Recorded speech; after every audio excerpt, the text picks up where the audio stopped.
बातमी राजकीय। माजी आरोग्यमंत्री तानाजी सावंत यांचा मुलगा अखेर रात्री सुखरूप परतलाय।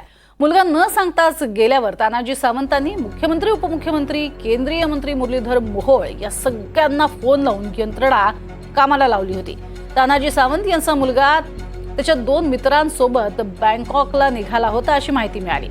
68 लाख रुपये खर्चून तानाजी सावंतांचा मुलगा बँकॉकला निघाला होता खरा, मात्र हे विमान अंदमान निकोबार पर्यंत गेलेला असतानाच पुन्हा माघारी बोलवलं आणि चेन्नईला ते लँड करण्यात आलं आणि तिथनं त्याला पुण्यात बोलवण्यात आलं। रात्री 9 वाजण्याच्या दरम्यान ऋषिराज सावंत हा पुण्यामध्ये दाखल झाला आणि त्याच्यासोबत त्याचे 2 मित्रही होते। या संदर्भात तो नेमका गेला का होता याबद्दलची माहिती पोलीस सविस्तरपणे सांगतील असं म्हटलेलं आहे। ग्राफिक्सच्या माध्यमातून पाहूयात नेमकं हे प्रकरण काय आहे।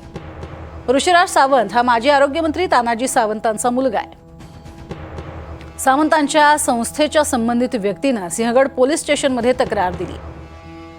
10 फेब्रुवारीला संध्याकाळी ऋषिराज याचं अपहरण केल्याचा पोलीस कंट्रोल रूमला फोन गेला। ऋषिराज सावंतच्या अपहरणाचा गुन्हा दाखल करण्यात आला।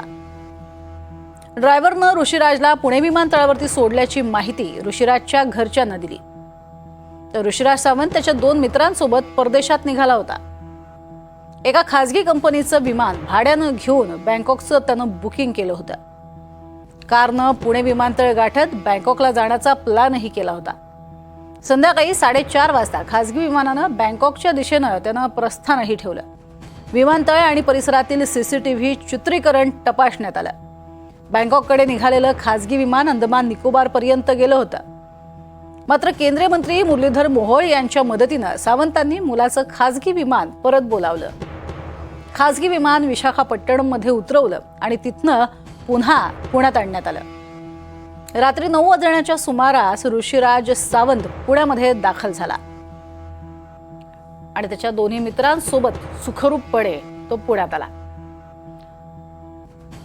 दरम्यान जितेंद्र आव्हाडांनी मात्र यावरती ट्विट केलंय आणि जोरदार निशाणा साधलाय। माजी मंत्री तानाजी सावंत यांचा मुलगा ऋषिराज शेठ हा नाराज झाला आणि थेट प्रायव्हेट चार्टर प्लेन घेऊन बँकॉकला फिरायला चालला होता।